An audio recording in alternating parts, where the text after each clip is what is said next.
안녕하세요. 저는 세상을 살 만큼 산 70대 노인네입니다. 요즘 젊은 분들은 잘 모르시겠지만 제 또래 세대에겐 자식 하나 제대로 키우는 게 그야말로 인생의 전부였어요. 특히 저처럼 가난한 농촌에서 태어나 평생을 힘들게 살아온 사람에겐 말이죠. 오늘 여러분께 들려드릴 이야기는 그런 평범한 어머니인 제가 겪은 정말 상상도 못했던 끔찍한 일에 관한 겁니다. 아직도 생각만 해도 등골이 오싹해지는 그 일 말이에요. 그래도 끝에 가선 속 시원한 결말이 기다리고 있으니 끝까지 들어주세요. 저는 경상도 깊은 산골에서 태어났어요. 아버지는 남의 땅을 빌려 농사짓는 소작농이었고 어머니는 품팔이로 근근히 살림을 꾸려나가셨죠. 그때만 해도 하루 세끼 밥 먹는 게 꿈이었을 정도로 가난했어요. 겨울이면 구들장 밑에서 나는 연기 때문에 온 가족이 기침을 해대면서도 한 방에 따닥따닥 붙어 자야 했고, 여름에는 비가 새는 초가 지붕 아래서 양철 대야를 받쳐놓고 밤을 새우기 일쑤였죠. 학교는 어릴 때만 잠깐 다니고 말았고요. 12살 때부터 아버지 농산일을 돕고 집안 살림을 도맡아 했죠. 집이 워낙 찢어지게 가난해 결혼도 못할 줄 알았는데요. 집신도 제 짝이 있다고 18 무렵 한 남자와 사랑에 빠지게 됐어요. 같은 동네에서 나고 자란 소꿉친구였는데 그이도 형편이 빤해 중학교만 겨우 졸업하고는 서울로 올라가 공장에서 일하고 있었죠. 한 달에 한 번씩 고향에 내려올 때마다 저를 만나러 왔는데요. 그때마다 순덕아, 나랑 서울 가서 살자. 여기선 평생 이렇게 가난하게 살아야 해. 라고 했어요. 20살이 되던 해봄 그 사람과 결혼을 했어요. 혼수라고는 어머니가 밤새 깊고 기워서 만든 이불 한 채가 전부였죠. 신혼집이라고 해봐야 서울 변두리 판잣집 한 칸이었는데 방 하나에 부엌과 화장실을 공동으로 쓰는 그런 곳이었어요. 그래도 우리만의 공간이 생겼다는 게 그렇게 기쁠 수가 없더라고요. 순덕아, 우리 애 낳으면 꼭 공부 많이 시키자. 대학도 보내고 유학도 보내고 아주 대단한 인물로 만들어서 우리처럼 이런 고생은 안 하게 만들자. 신혼 첫날 밤 좁은 방 안에서 남편이 제 손을 꼭 잡고 했던 말이에요. 창밖으로는 다른 집에서 흘러나오는 라디오 소리와 아이들 우는 소리가 들렸는데 그런 소음 속에서도 남편의 목소리만큼은 또렷하게 들렸어요. 여보, 그게 그렇게 쉬운 일이겠어? 우리 같은 사람들이 어떻게 해? 아니야, 할 수 있어. 우리가 죽도록 일하면 못할 게 뭐 있어. 우리 애만큼은 절대 우리처럼 고생시키면 안 돼.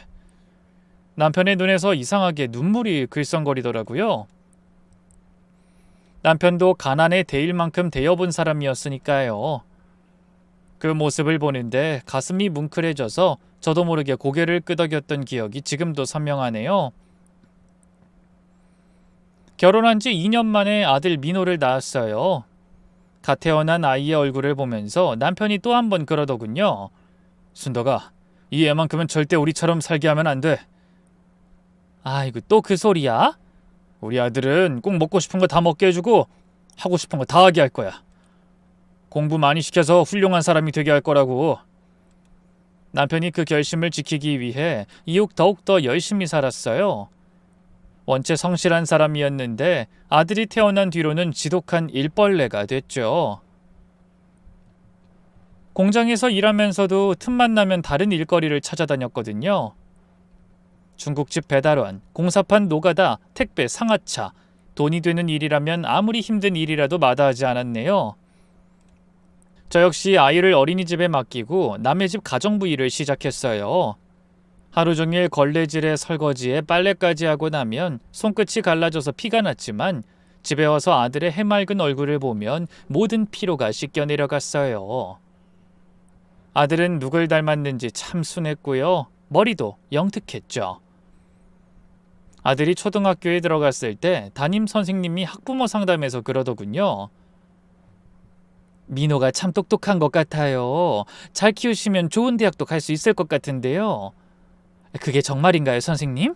네, 벌써 구구단도 다 외우고요. 어려운 계산식도 척척 풀어요. 또래 애들보다 확실히 공부머리가 있어요. 그 말을 듣고 얼마나 자랑스러웠는지 몰라요. 그날 퇴근한 남편에게도 전해주니 역시나 기뻐하더군요. 역시 내 아들이야. 내가 집에 돈이 없어서 중학교까지밖에 못 나왔지만 학교 다닐 땐 시험만 봤다면 1등이었거든. 민호가 내 머리를 닮은 게 분명해. 그런가 봐. 이대로 쭉 잘해주면 좋을 텐데. 우리가 제대로 뒷받침해줘야지. 남편은 그렇게 말했지만 현실은 녹록하지 않았어요. 변변한 집 하나 없던 저희 부부는 매년 오르는 월세와 물가에 허덕였고 고향에 계신 부모님들도 나이가 들면서 저희가 경제적으로 이것저것 부양해야 했거든요. 다른 아이들은 학원도 다니고 과외도 받는데 저희 아들은 그저 학교 공부와 자습이 전부였어요. 그러다 아들이 중학교 들어가서야 겨우 수학학원 하나를 보내줄 수 있었죠. 그것도 큰맘 먹고 보내준 거였는데요. 바로 성과가 나오더군요. 학년이 올라갈수록 유독 수학 성적이 떨어졌는데 바로 100점을 받아온 거예요. 엄마, 나 이번에 수학 시험 다 맞았어. 반에서 1등이야. 중학교 2학년 때 민호가 시험지를 들고 뛰어오며 한 말이에요. 그게 얼마나 기쁘던지. 정말? 수학 이번에 안 어려웠어? 응. 학원에서 미리 배우니까 하나도 안 어려웠어. 그때 정말 교육에 투자하는 게 얼마나 중요한지 실감했어요. 어릴 때 학원 하나를 더 보내냐 덜 보내냐에 따라 아이의 미래가 결정될 수도 있다는 걸 깨달았죠. 그래서 고등학교는 일부러 공부 잘하는 아이들이 많은 곳으로 보냈어요. 사립학교라 등록금이 좀 비싸긴 했지만 아들 미래를 위한 투자라고 생각했죠. 그때부터 남편은 본업 외에 야간 경비까지 서기 시작했어요. 하루에 서너 시간밖에 못 자면서도 우리 민호 공부시킬 돈 벌어야지 라고 하면서 절대 힘든 내색을 안 했죠. 저도 가정부 일 외에 새벽 시장에서 야채 다듬는 일 같은 여러 부업을 하며 돈을 보탰어요. 새벽 4시에 일어나서 밤 10시에 집에 들어오는 생활을 2년 넘게 했죠. 그런 저희 부부를 보고 자란 아들은 일찍 철이 들었어요. 한 번은 밤 늦게까지 공부하는 아들이 안쓰러워 말했죠. 민호야, 많이 힘들지? 너무 힘들면 책 그만 보고 좀 놀아도 돼. 하지만 잠시 갈등하던 아들은 이내 고개를 가로젓더군요.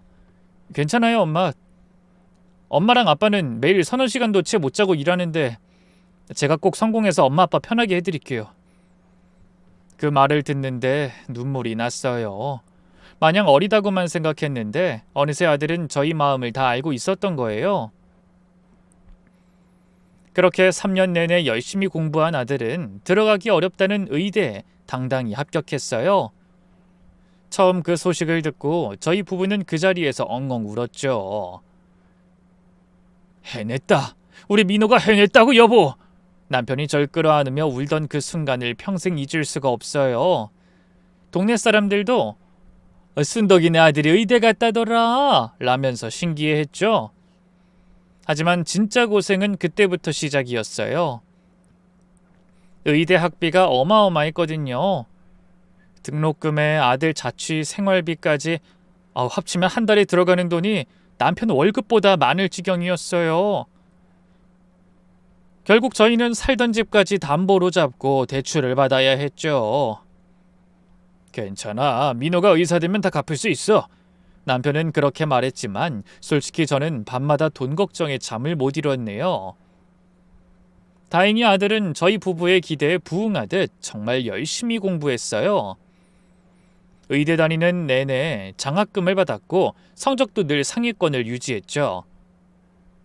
아들이 레지던트 과정까지 마치고 드디어 정식 의사가 됐을 때는 정말 꿈만 같았어요. 엄마, 아버지, 그동안 고생 많이 하셨어요. 이제 제가 효도할게요.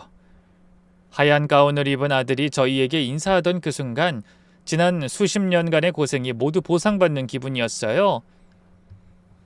아들이 의사가 된 뒤로는 정말 행복만 가득했어요. 아들은 병원에서 받은 월급으로 집안 빚부터 다 갚아줬고요. 그동안 고생만 시켰다면서 저희 부부를 위해 멋들어진 단독주택도 사줬어요. 이제 좋은 집에서 편히 사세요 라고 하면서 말이죠. 그런 아들이 갑자기 결혼 얘기를 꺼냈을 땐 얼마나 놀랐는지 몰라요. 엄마, 아버지, 제가 실은 요즘 만나는 사람이 있는데요. 두 분한테도 한번 인사시켜드리고 싶어요. 그렇게 말하는 아들의 얼굴이 어찌나 밝아 보이던지요. 예상 못했던 일이라 솔직히 좀 당황스럽기도 했지만 아들의 나이를 생각하면 슬슬 결혼을 생각할 때였던지라 기껍기도 했어요. 그래? 뭐 하는 아가씨인데? 약사예요. 저희 병원 바로 앞 약국에서 근무하는데요. 정말 똑똑하고 착한 사람이에요. 약사라고? 그럼 똑똑하고 야무진 아가씨겠네. 언제 한번 데려와라. 며칠 뒤 아들이 그 아가씨를 집으로 데려왔는데 첫인상이 정말 좋았어요. 키가 크고 단정한 외모에 말투도 차분하고 예의 바른 게 한눈에 봐도 좋은 집안에서 자란 티가 났거든요. 게다가 약사라니 저희 같은 평범한 집안에는 과분한 며느리감이었죠. 안녕하세요, 어머님, 아버님. 민호 오빠한테 두 분 얘기 정말 많이 들었어요. 두 분이 얼마나 고생하시면서 오빠를 키우셨는지. 아유, 고생은 무슨. 우리 민호가 워낙 착하고 똑똑해서 알아서 잘 컸지. 아니에요. 윗물이 맑아야 아랫물이 맑다고. 어머님, 아버님이 잘 키워주신 게 크죠. 부모님이 뒷받침해주지 않으면 아무리 자식이 잘나도 소용없잖아요. 정말 존경스러워요. 이빨린 말이라도 아들의 여자친구가 저희 부부의 노고를 지켜 세워주는 게 싫지 않았어요. 요즘 젊은 아가씨들답지 않게 정성 어린 선물도 챙겨왔는데요. 이 홍삼이랑 무릎에 좋다는 건강 보조제를 가져왔는데 어머님, 건강이 제일 중요하잖아요. 라고 하면서 건네주더라고요. 그뿐인가요? 저녁 식사 중에도 아들의 여자친구는 정말 예의 바르게 행동했어요. 어머님, 반찬이 하나같이 다 맛있어요. 이 갈비찜은 어떻게 만드시는 거예요? 별거 아니야. 그냥 늘 먹던 대로 대충 만든 거지. 아니에요. 이렇게 부드러운 갈비찜은 정말 처음 먹어봐요. 나중에 어떻게 만드는지 꼭 가르쳐 주세요. 제 음식 솜씨를 지켜 세워주면서 복스럽게 먹는 모습이 얼마나 예쁘던지요. 그날 저녁 아들의 여자친구가 돌아간 뒤 아들이 제게 물었어요. 엄마 어떠세요? 소영이 마음에 드세요? 참 좋은 아가씨네. 예쁘기도 하고 예의도 바르고 집안도 좋은 것 같던데. 네, 그 아버님이 큰 회사 임원이시고 어머님이 고등학교 교장 선생님이세요. 그래?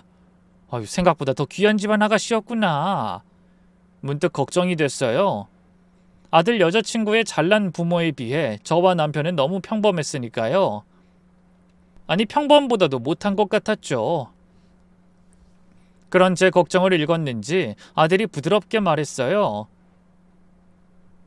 부모님들 직업이나 집안 같은 건 중요하지 않아요. 당사자들 마음이 맞는 게 제일 중요하죠.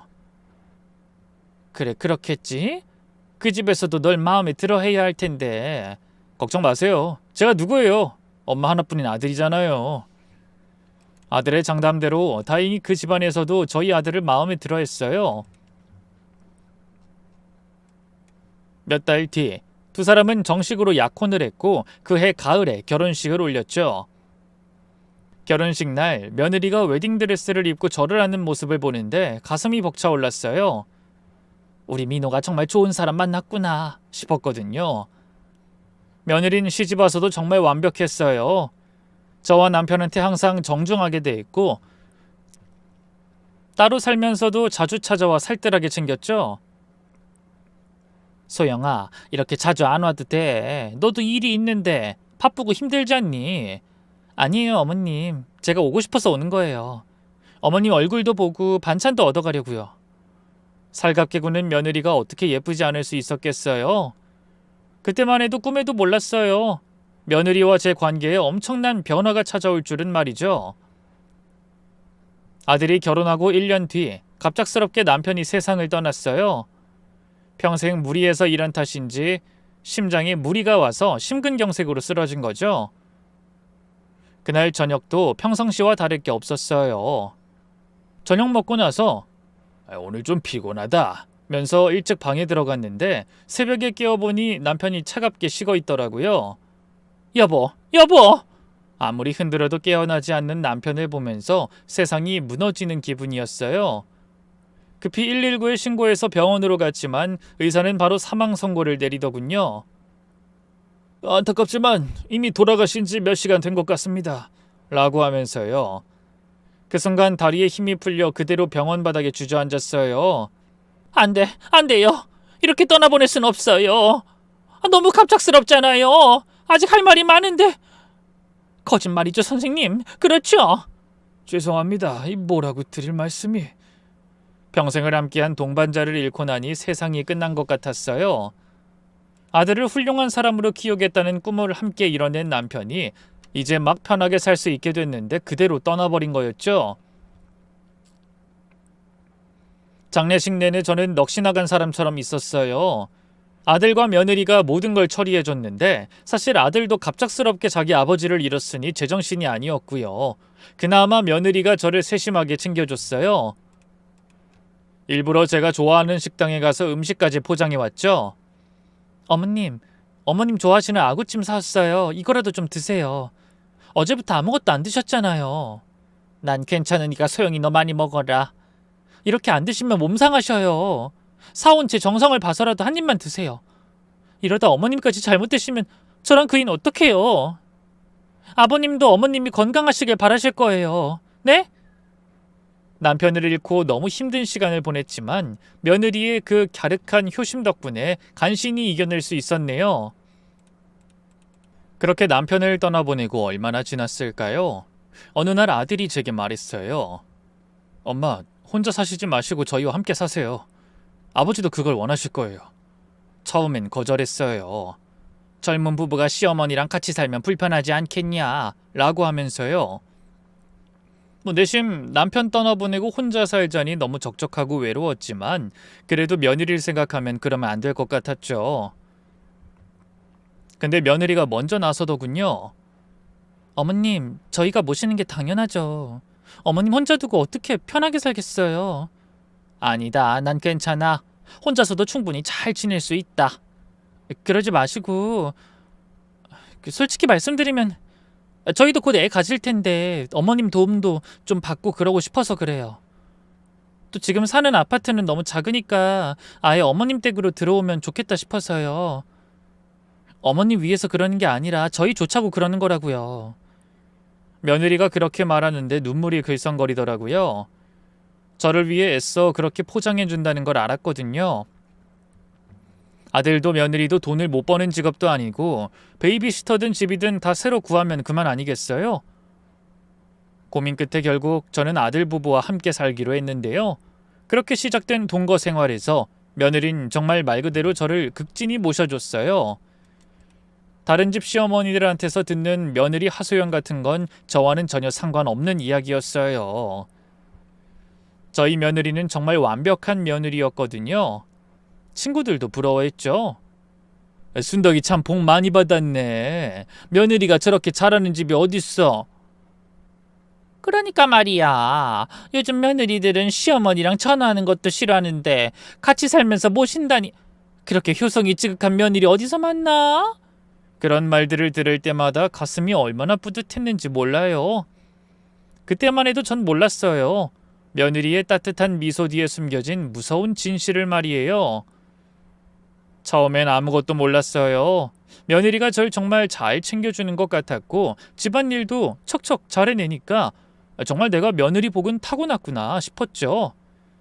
하지만 시간이 지나면서 조금씩 이상한 점들이 눈에 띄기 시작했어요. 처음 느낀 위화감은 며느리가 제 물건들을 정리할 때였어요. 어머님, 방이 너무 어수선해 보여서 제가 좀 정리해 드릴게요. 그러면서 제 옷장이며 서랍이며 다 뒤져가면서 정리를 하더라고요. 물론 좋은 뜻에서 하는 일이겠지만 왠지 모르게 불편했어요. 소영아, 됐다. 내가 할게. 아니에요, 어머님. 제가 하는 게 더 깔끔할 거예요. 며느린 제 말을 듣지 않고 계속 정리를 했는데 그 과정에서 제가 소중히 간직하고 있던 남편의 유품들까지 함부로 만지는 거예요. 이건 뭐예요? 너무 오래된 것 같은데 버릴까요? 며느리가 남편의 낡은 시계를 들고 물었을 때 가슴이 철렁했어요. 안 돼! 그건 절대 버리면 안 돼! 돌아가신 너희 시아버지가 아끼던 시계야. 아, 그래요? 근데 어머님, 이런 오래된 건 두면 뭐해요? 그냥 사진으로 찍어 남기고 추억으로 간직하시면 되잖아요. 이런 게 다 쌓이고 쌓여서 짐이 되는 거예요. 이 집 엄청 고풍스럽고 좋은 집인데 물건이 너무 많으니까 어수선하고 태가 안 나잖아요. 그날 이후로 며느리에 대한 제 시각이 조금씩 바뀌기 시작했어요. 며느린 분명 좋은 뜻에서 하는 일이겠지만 제 입장은 전혀 고려하지 않는 것 같았거든요. 더 당황스러운 건 며느리가 점점 집안의 주도권을 잡아가기 시작한다는 거였어요. 처음엔 어머님께 여쭤보고 할게요 라고 하던 일들을 나중엔 아예 저한테 말도 안 하고 독단적으로 처리하더라고요. 한 번은 아들이 주에 3번씩 불러주던 가사도우미 아주머니가 갑자기 바뀌어 너무 당황했는데 알고 보니 며느리가 멋대로 해고하고 다른 사람을 고용한 거였죠. 소영아, 홍씨 아주머니 네가 내보냈다며. 왜 그런 거니? 아, 그분이 손버릇이 좀 안 좋은 것 같아서요. 일도 요즘 들어 좀 대충 하는 것 같고. 그래? 아이, 그래도 그런 건 나한테 미리 말해줘야지. 홍씨 아주머니랑 나랑 나름 쌓아온 친분이 있는데. 어머님, 가사도우미랑 친분 쌓아 뭐예요. 괜히 기어오르긴 하지. 그리고 그런 짜잘한 일까지 다 말씀드리면 번거로우시잖아요. 처음엔 저를 편하게 해주려는 배려인 줄 알았는데 나중에는 그냥 제 의견은 필요 없다는 뜻으로 받아들여지더라고요. 제가 오랫동안 살아온 집인데도 이제는 뭘 하려면 며느리 눈치를 봐야 할 정도였네요. 어머님, 거실 소파 바꿔야겠어요. 너무 낡았어요. 아, 바꾸긴 왜 바꿔? 아직 쓸만한데. 요즘 나온 소파가 훨씬 좋아요. 제가 좋은 걸로 골라볼게요. 소영아, 그런 건 같이 상의해서. 아, 참. 어머님은 그냥 편하게 계세요. 제가 알아서 할게요. 결국 제 의견은 무시된 채 며느린 마음대로 소파를 바꿔버렸어요. 새 소파는 분명 비싸고 좋은 거였지만 제가 남편과 함께 앉아 드라마도 보고 차도 마시던 추억이 담긴 옛날 소파를 그냥 버려버린 게 너무 서운했어요. 결국 참다 아들이 집에 왔을 때 대놓고 말을 꺼냈죠. 민호야, 소영이가 거실 소파 바꾸는 거 알고 있었어? 아니요. 어쩐지 소파가 바뀌었더라니 괜찮던데요. 그래도 난 옛날 소파가 더 좋았어. 너희 아버지랑 추억도 있고. 그럼 바꾸지 말지 그러셨어요. 얘긴 했는데 소영이가 듣질 않더라고. 소파뿐만이 아니야. 전에 일하던 홍씨 아주머니도. 아들에게 미주알고주알 전에 있던 일들을 다 털어놨는데요. 병원 일에 지칠 대로 지쳐있던 아들은 별로 귀담아 듣는 것 같지 않았어요. 소영이가 다 엄마 생각해서 한 일들인데요. 뭐 너무 나쁘게만 보지 마세요. 소영이도 약국 일하랴 집안 살림에 엄마 챙기랴 얼마나 힘들겠어요. 요즘 세상에 소영이 같은 며느리가 또 어딨다고. 아들이 며느리 편 만드는 모습을 보니 참 서운했어요. 예전엔 뭘 하든 저한테 먼저 물어보던 아들이 이제는 며느리 말을 더 믿는 것 같았거든요. 그런데 제가 아들한테 며느리에 대한 불만을 털어놓은 걸 며느리가 알았던 걸까요? 이후 며느리가 복수라도 하듯 아들 앞에서 절 은근히 나쁘게 말하기 시작했어요. 직접적으로 뭐라고 하진 않았지만 워낙 교묘하게 해서 아들이 자연스럽게 제 편보단 며느리 편을 들게 만들었죠. 가령 어쩌다 셋이 함께 저녁을 먹는 자리였어요. 제가 며느리 앞으로 반찬을 밀어주자 며느리가 웃으며 그러더군요. 어머님, 이 사람 있다고 오늘은 잘해주시네요. 평소에 같이 밥 먹을 땐 저한테 냉랭하시면서. 밥도 조금만 먹으라고 눈치 주시잖아요. 요즘 좀 살찐 것 같다고. 저는 맹세코 그런 말을 한 적이 없었거든요. 그래서 얼마나 당황했는지 몰라요. 무슨 말이니? 내가 언제 그랬다고? 아우, 잡아떼시긴. 이 사람 앞에서 나쁜 시어머니로 보이고 싶지 않으시다 이거죠? 뭐 다 이해해요. 그래도 이 사람 없을 땐 좀 예뻐해 주세요. 아니, 내가 언제 널 안 예뻐했다고. 집 인테리어랑 가사도우미 갑자기 바꾼 걸로 계속 냉랭하셨잖아요. 그것도 사실 충분히 설명드리고 양해 구했었는데. 어찌나 연기를 잘하든지 정말 제가 아들 앞에서만 며느리한테 잘해주는 나쁜 시어머니가 된 것 같았어요. 아들도 그런 며느리의 연기에 홀랑 넘어간 눈치였죠. 어머니 왜 그러세요? 이 사람 좀 옛날처럼 예뻐해 주세요. 괴롭히지 말고. 그러다 저 이혼당하면 어쩌려고 그러세요? 아니, 난 괴롭힌 적이 없다니까. 네네, 어쨌든 좀 잘해주세요. 아들이 며느리 말만 믿고 저를 의심하는 모습을 보니까 정말 서운했어요. 그렇다고 며느리가 거짓말한다고 할 수도 없었고 괜히 가족 분위기만 나빠질 것 같아서 그냥 참았죠. 애초에 제가 뭐라 말하든 믿지 않을 것 같기도 했고요. 이후 며느리는 점점 더 노골적으로 집안에서 제 영향력을 줄여나갔어요. 예전에는 저한테 물어보던 일들을 이제는 아예 아들하고만 상의해서 결정하더라고요. 소영아, 다음 주에 진주 당숙네 결혼식 간다며. 언제 정한 거야? 아, 오빠랑 상의해서 정했어요. 나는 왜 안 물어봐? 어머님은 가시기 힘드실 것 같아서요. 너무 멀기도 하고. 실제로는 제가 그 당숙을 정말 좋아했는데 며느리가 임의로 판단해서 저를 빼버린 거였어요. 나중에 아들한테 물어봐도 소영이가 엄마 컨디션 걱정해서 그런 것 같은데요 라는 답만 돌아왔죠. 그런 일들이 계속 반복되니까 저는 점점 이 집에서 투명인간이 되어가는 기분이었어요. 제가 있어도 없어도 상관없다는 식으로 모든 일들이 결정되고 진행됐거든요.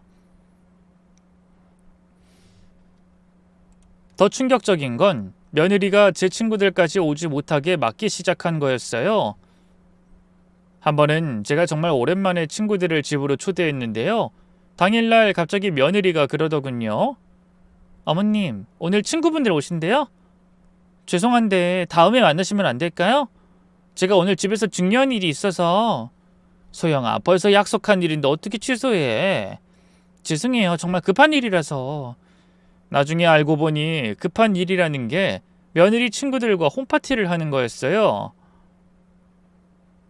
제 친구들은 취소시켜놓고 자기 친구들은 불러서 떠들썩하게 놀더라고요.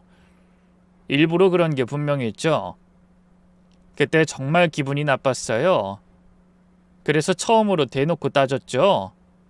아이 소영아, 이건 좀 아니지 않니? 내 친구들 못 오게 해놓고 네 친구들은 부르고. 어머님 죄송해요. 근데 좀 그렇잖아요. 사람이 많아지면 도우미 아주머니도 배로 힘들고. 그럼 네가 날짜를 옮기면 되잖아. 난 한 달 전부터 잡아둔 약속인데. 갑자기 한 친구가 오늘밖에 시간이 안 된다고 해서 어쩔 수 없었어요. 다음에는 꼭 미리 말씀드릴게요. 며느린 그렇게 사과했지만 그 뒤로도 비슷한 일들이 계속 반복됐어요. 점점 제가 이 집에서 설 자리가 없어지는 느낌이었어요. 며느린 자기 기분 따라 절 집 밖으로 내보내려고 하거나 아니면 제 방에만 있으라고 했죠. 그러던 어느 날 결정적으로 며느리의 본 모습을 확인할 수 있는 일이 있었어요. 며느리가 전화 통화하는 걸 우연히 들었거든요. 아, 언니 진짜 답답해 죽겠어. 언제까지 일해야 하나. 친한 지인과 통화하는 것 같았는데요. 목소리가 너무 커서 어쩔 수 없이 들리더라고요. 맞아. 시어머니 모시고 사는 거 정말 스트레스야. 하루 종일 눈치 보이고. 제가 문 밖에서 듣고 있는 줄도 모르고 며느린 계속 불평을 늘어놨어요. 시어머니가 떡하니 버티고 있으니까 그이랑 둘이 편하게 있을 수도 없어. 아직까지 애가 안 생기는 것도 그것 때문이라니까 진짜. 영화 올가미 알지 언니? 그런 영화가 괜히 나온 게 아니야. 진짜 언제까지 이렇게 살아야 하나 싶어. 저를 영화 속 아들에게 광적으로 집착하는 미친 여자로 만들어버리니 너무 화가 났어요. 하지만 방문을 열고 들어가 따지려던 순간 또다시 며느리의 목소리가 들려왔어요. 분가? 그러긴 이 집이 너무 좋아. 알잖아 언니. 이 동네가 애들 학군도 좋고 치안도 좋고. 솔직히 이 집도 그이가 결혼 전에 사준 거잖아. 아, 왜 이렇게 좋은 집을 사줬는지 몰라. 벌써 집값이 얼마나 올랐는지 알아? 아휴, 애초에 이 집 아니었으면 합가자 소리도 안 했지. 며느리가 제게 합가를 권유했던 건 남편을 잃은 제가 걱정돼서 그랬던 게 아니었어요. 정말로 이 집이 탐나서 그런 거였죠. 충격에 몸을 떠는데 며느리가 통화하던 지인과 전화를 끊으며 마지막으로 덧붙이거든요. 언니도 알잖아. 내가 당하고만 사는 성격 아닌 거. 어떻게든 해결책 찾아야겠어. 며느리의 마지막 말이 왠지 무서웠어요. 해결책을 찾아야겠다는 게 무슨 뜻인지. 저를 이대로 이 집에서 쫓아내려는 건 아닌가 불길한 예감이 들었죠. 그날 밤 잠자리에 누워 한참을 생각했어요. 정말 날 이 집에서 쫓아내려는 건가? 이 마음 같아선 며느리와 불필요한 소모전을 벌이느니 그냥 이 집을 주고 나가 살고 싶었어요. 하지만 저는 갈 곳도 없었고 그럼 제가 너무 지는 기분이 들더군요. 며느리가 괘씸해서라도 이 집은 절대 빼앗기고 싶지 않았죠. 하지만 며느리의 진짜 모습을 알게 된 뒤부터 저는 집안에서도 마음 편히 있을 수가 없었어요. 언제나 며느리의 눈치를 봐야 했고 아들이 없을 때는 더욱 조심스러웠죠. 며느리가 저를 싫어한다는 걸 알게 되니까 밥맛도 없고 자꾸 움츠러들게 되더라고요.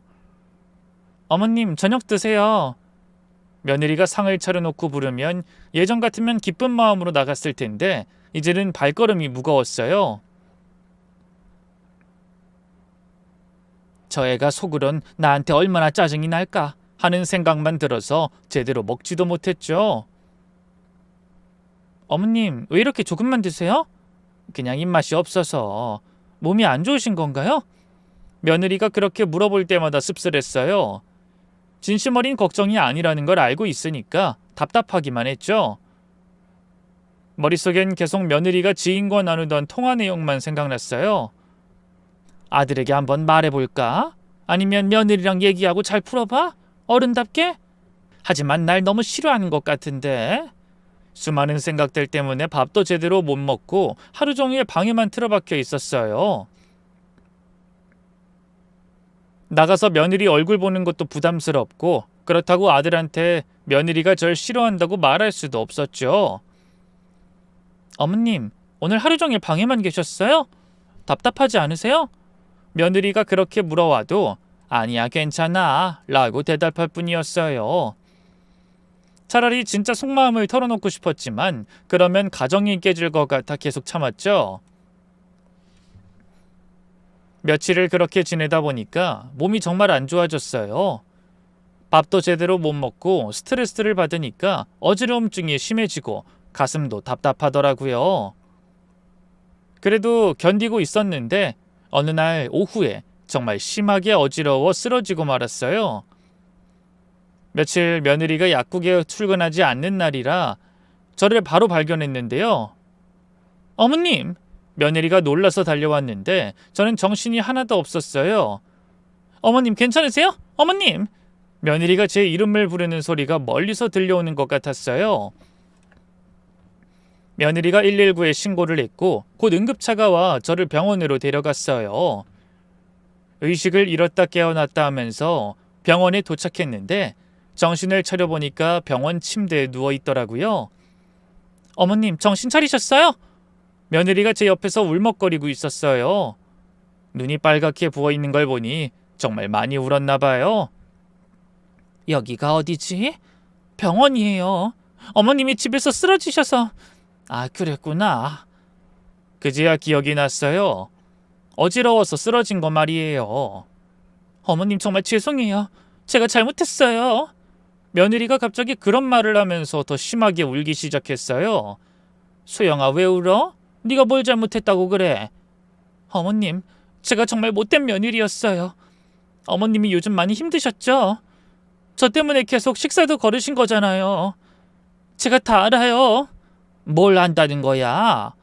제가 어머님한테 너무 못했어요. 처음엔 정말 잘해드리고 싶었는데 시간이 지나면서 제가 이기적이게 되었나 봐요. 어머님이 저 때문에 스트레스 받으신 거 맞죠? 며느리가 그렇게 솔직하게 말하니까 저도 마음이 복잡해졌어요. 그런 제 마음을 읽은 것처럼 며느리가 다시 싹싹 빌기 시작했죠. 어머님 정말 죄송해요. 제가 너무 어려서 그랬나 봐요. 시어머니를 모시는 게 어떤 건지 몰랐어요. 어머님 입장을 생각하지 못하고 제 편의만 생각했어요. 어머님이 이렇게 쓰러지고 나서야 정신이 번쩍 들었어요. 제가 정말 잘못했어요. 용서해 주세요. 소영아, 며느리가 그렇게 진심으로 사과하는 모습을 보니까 마음이 아팠어요. 사실 며느리도 어린 나이에 갑자기 시어머니를 모시게 된 거라 힘든 부분이 많았을 텐데 제가 너무 서운해했나 싶기도 하더군요. 괜찮아, 소영아. 너도 며느리가 처음이니까 그럴 수 있어. 아니에요, 어머님. 변명의 여지가 없어요. 어머님이 얼마나 외로우셨을까. 아버님도 돌아가시고 혼자 계신데 제가 의지가 되어드려야 했는데 오히려 스트레스만 드렸어요. 며느리가 그렇게 반성하는 모습을 보니까 저도 눈물이 났어요. 소영아, 아니야. 나야말로 네 입장을 좀 더 신경 썼어야 하는 건데 나도 미안하다. 어머님이 뭐가 미안해요. 다 제 잘못인데. 저 앞으로는 정말 달라질게요. 어머님을 진짜 친엄마처럼 모실게요. 며느리가 그렇게 말하면서 제 손을 꽉 잡더라고요. 그 손이 따뜻해서 마음이 뭉클했죠. 병원에는 이틀 정도 입원했는데요. 아들이 있는 병원으로 옮길까 고민도 했는데 입원 기간이 짧아 괜히 번거롭기만 할 것 같더라고요. 그래서 그냥 그 병원에 계속 있었는데요. 며느린 절 정말 극진히 돌봐줬어요. 밤에도 병원에서 지새우면서 제 간병을 해줬죠. 소영아, 집에 가서 쉬어. 난 괜찮아. 몸을 못 움직이는 것도 아닌데. 안 돼요, 어머님. 제가 여기 있어야죠. 퇴원하고 집에 돌아온 뒤부터 며느리가 완전히 달라졌어요. 예전보다 훨씬 더 진심으로 저를 챙겨주기 시작했거든요. 무엇보다 제 의견을 물어보고 존중해 주더라고요. 어머님, 앞으로 뭐든 어머님께 먼저 여쭤볼게요. 제가 독단적으로 결정해서 죄송했어요. 소영아, 괜찮아. 너도 이 집 안주인이니까 편하게 해도 돼. 아니에요. 어머님이 어른이시니까 먼저 의견 여쭤보는 게 맞아요. 며느린 그때부터 뭘 하든 저한테 먼저 물어봤어요. 그리고 제 친구들이 놀러 오는 것도 적극적으로 환영해줬죠. 어머님, 친구분들 언제 오세요? 제가 맛있는 거 준비해 드릴게요. 가장 놀라운 건 며느리가 제 건강을 진짜로 걱정해주기 시작한 거였어요. 어머님, 병원에서 영양 보충 잘하라고 했잖아요. 몸에 좋은 음식 만들어 드릴게요. 며느린 약사답게 영양학에 대해서도 잘 알고 있어서 제 건강 상태에 맞는 음식들을 찾아 만들어줬어요. 어머님 나이에는 항산화 성분이 정말 중요해요. 그리고 비타민도 충분히 섭취하셔야 하고요. 며느린 퇴원 일주일 뒤부터는 매일 아침마다 건강 주스를 만들어주기 시작했어요. 어머님, 이거 드세요. 정말 몸에 좋은 재료들로만 만들었어요. 예쁜 요리컵에 담아 정성스럽게 가져다 주니 안 먹는다 소리도 못하겠더라고요. 이게 뭐로 만든 거야? 여러 가지요. 뭐 과일도 들어가고 야채도 들어가고 꿀도 들어가요. 몸에 좋은 거니까 그냥 쭉 들이키세요. 처음 마셔본 그 주스는 정말 맛있었어요. 달콤하면서도 상큼한 맛이 났거든요. 아우, 소영아, 이거 정말 맛있다. 고마워. 어머님이 좋아하시니까 다행이에요. 앞으로 매일 만들어 드릴게요. 며느린 정말 약속대로 매일 아침마다 그 주스를 만들어줬어요. 그것도 항상 웃는 얼굴로 어머님, 건강 주스 드세요 라고 하면서 가져다 줬죠. 소영아, 매일 이렇게 만들어주면 너만 힘들잖아. 아니에요, 어머님. 어머님 건강이 제일 중요한걸요. 이 정도야 뭐 어렵지도 않아요. 그럼 내가 만들어 먹을게. 재료만 알려줘. 에이, 이것저것 들어가는 게 많아서 은근히 귀찮아요. 그냥 제가 해드릴게요. 그때만 해도 저는 몰랐어요. 그 건강 주스의 진짜 정체를 말이에요. 며느리가 매일 만들어주는 건강 주스를 마시기 시작한 지 2달 정도 지났을 무렵이었어요. 처음에는 정말 몸에 좋은 것 같았는데 시간이 지날수록 뭔가 이상한 증상들이 나타나기 시작했어요. 소영아, 내가 요즘 이 주스 먹고 나면 자꾸 어지러운데 괜찮을까?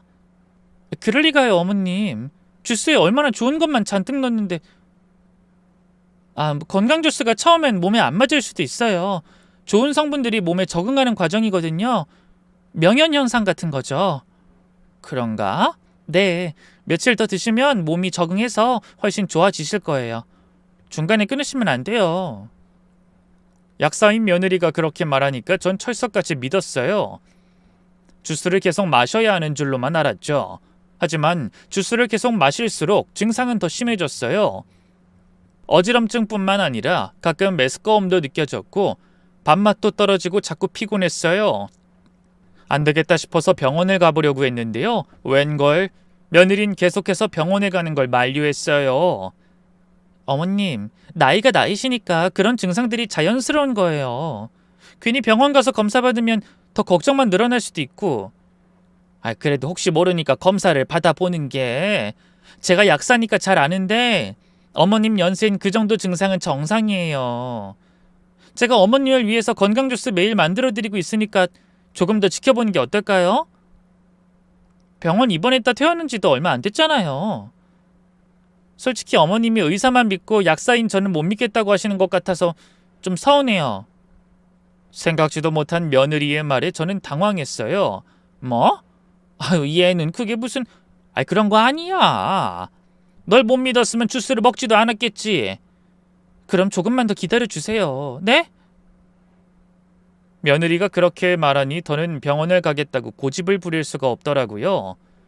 결국 병원에 가지 않고 있었는데 어느 주말 오후였어요.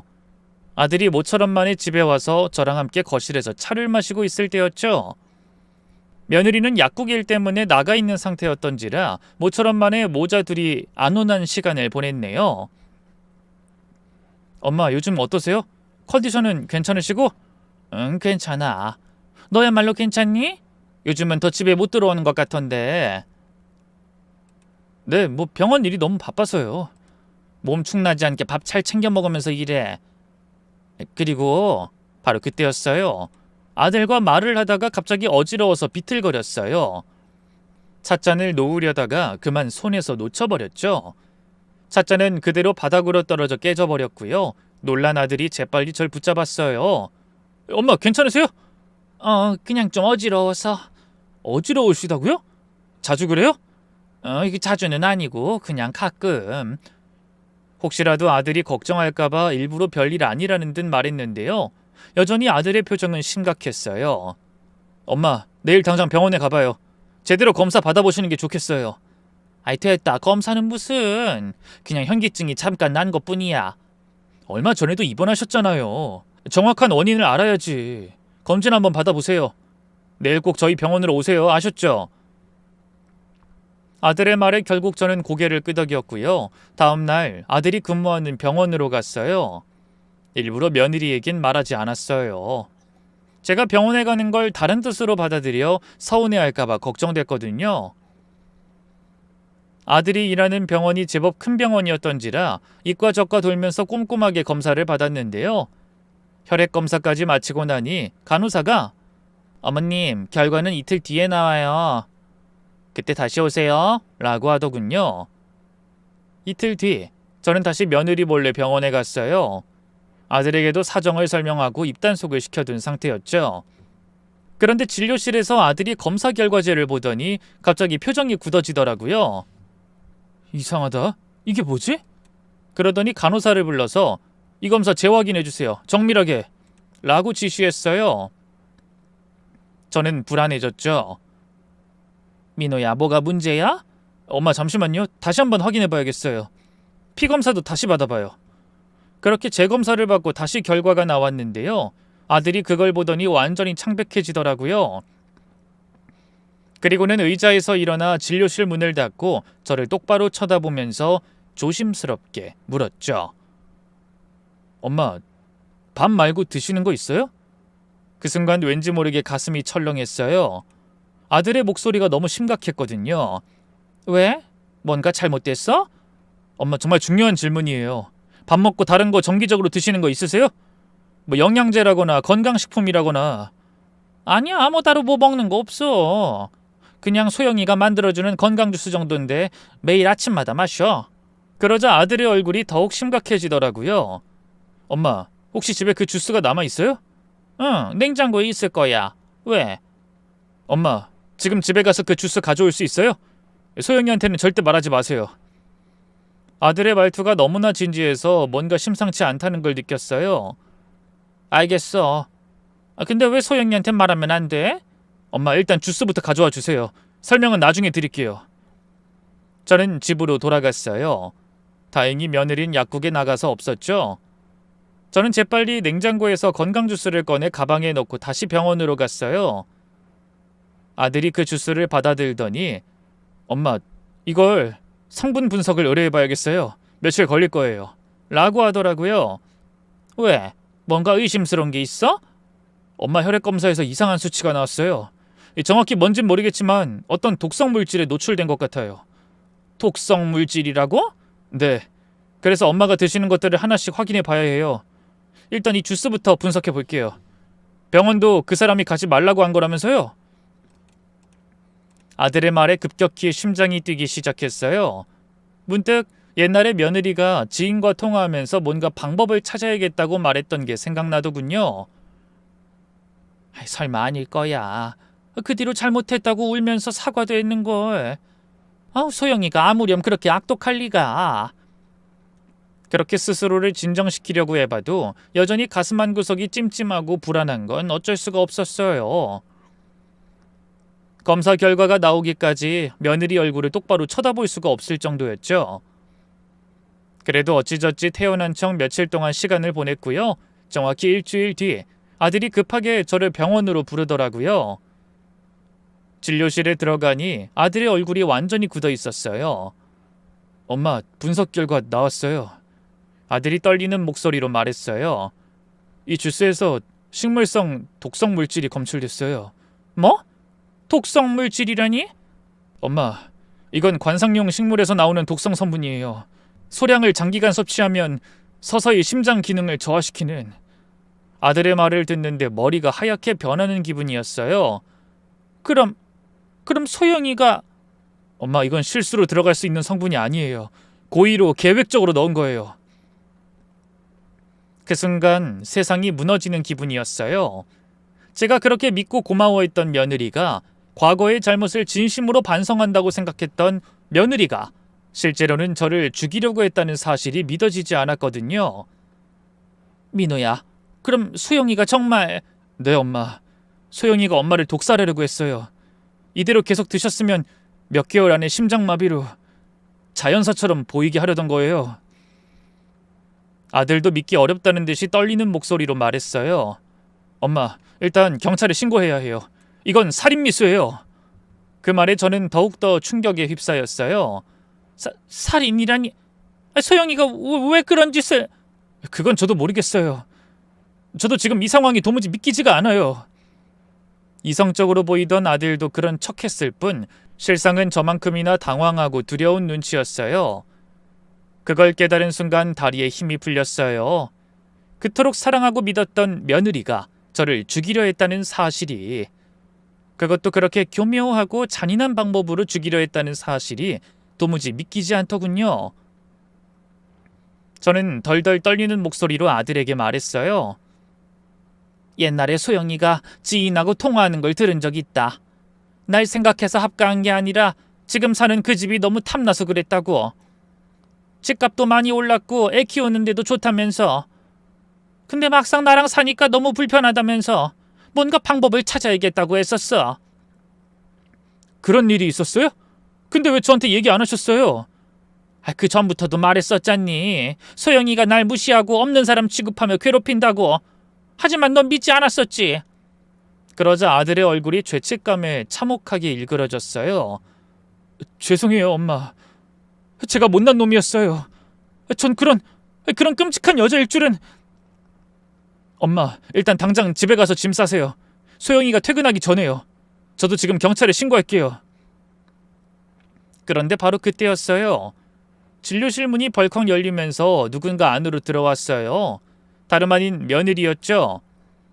아들과 저는 너무 당황해 그대로 얼어붙고 말았어요. 아니 소영아, 네가 여긴 어떻게... 집에 오니 어머님이 안 계셔서 혹시나 하는 마음에 병원 간호사한테 물어봤어요. 아니 병원 오실 거였으면 저한테 말을 하시지. 걱정했잖아요. 며느린 평소처럼 환한 미소를 지으면서 제 쪽으로 다가왔어요.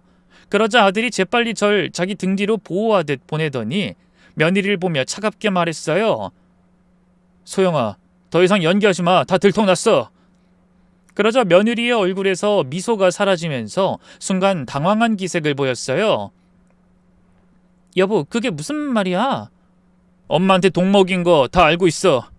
소영이 네가 만들어준 건강주스 성분 분석 결과 나왔거든. 그 순간 며느리의 얼굴이 새하얗게 변했어요. 무슨 말이야? 난 아무것도... 날 바보로 알아?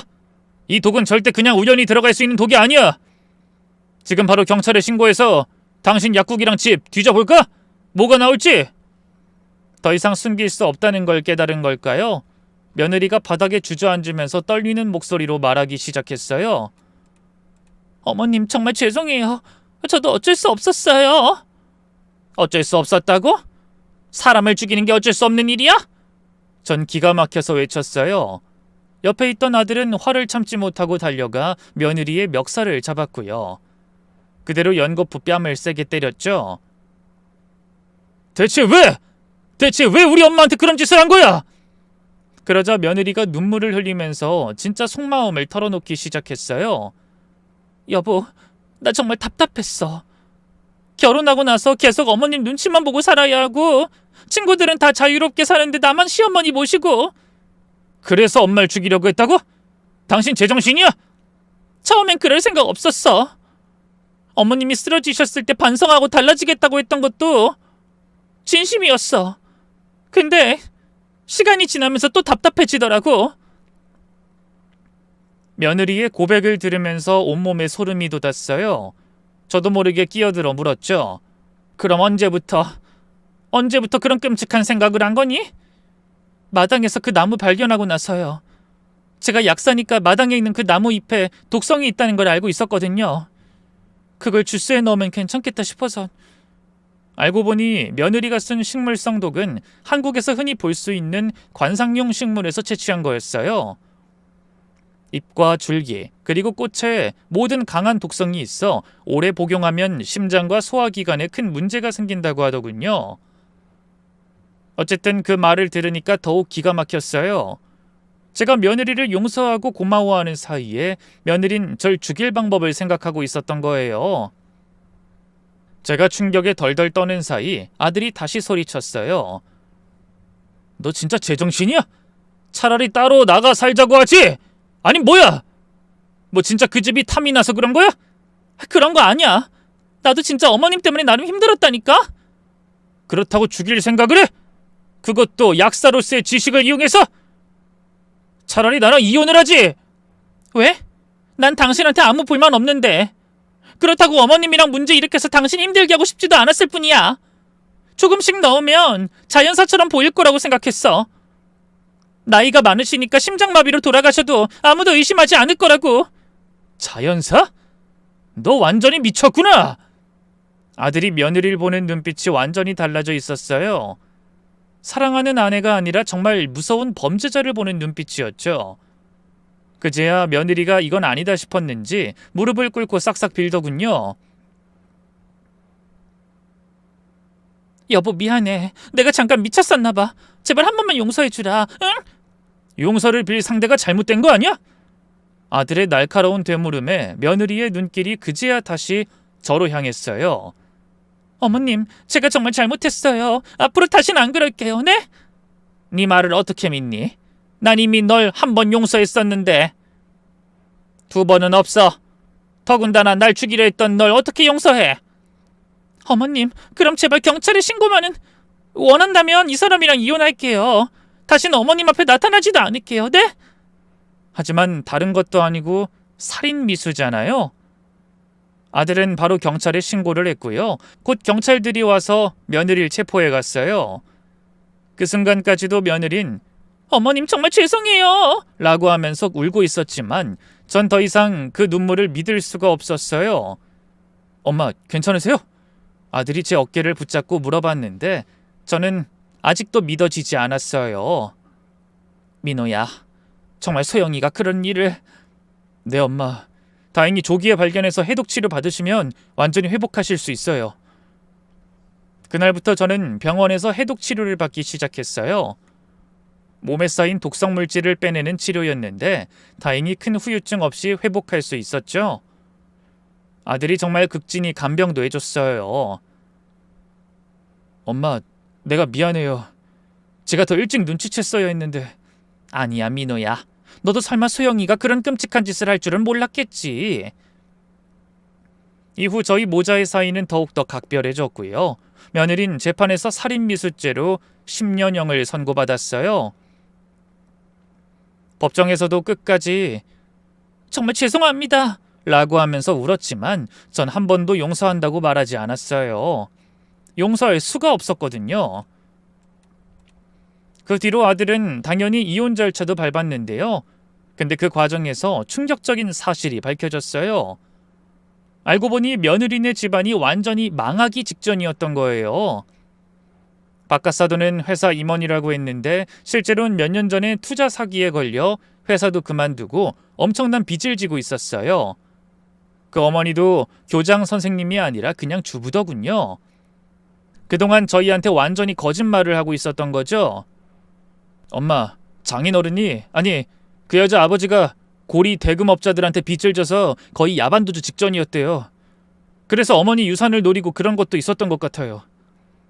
아들이 그렇게 말하는데 정말 기가 막혔는데요. 충격적인 사실은 그뿐만이 아니었어요. 알고 보니 며느린 약사가 아니라 약사를 보조하는 일개 알바생일 뿐이었어요. 실제로는 약사 면허조차 없었죠. 그야말로 모든 게 거짓이었던 거예요. 며느리의 학력도, 집안 배경도, 심지어 저를 향한 사랑과 효심도 전부 다 가짜였던 거죠. 얼마나 치밀하게 계획을 세웠는지 저와 아들을 완전히 속여 넘겼더라고요. 뒤늦게 이 사실이 밝혀지면서 박가사돈도 체포됐어요. 딸의 범행을 교사한 혐의였죠. 그렇게 그 사기꾼 집안은 부녀가 나란히 감옥에 감으로써 완전히 몰락해버렸고요. 저는 아들과 단둘이 평화롭게 살고 있어요. 며느리 때문에 힘든 시간을 보냈지만 결국엔 진짜 가족의 소중함을 더욱 깨닫게 됐어요. 이제야 정말 마음 편히 살 수 있을 것 같습니다. 긴 얘기 들어주셔서 감사합니다. 여러분도 아무리 가까운 사람이라도 너무 맹목적으로 믿지 마세요. 그리고 몸에 이상이 있으면 꼭 병원에 가서 검사 받으시길 바랍니다. 모두 건강하세요.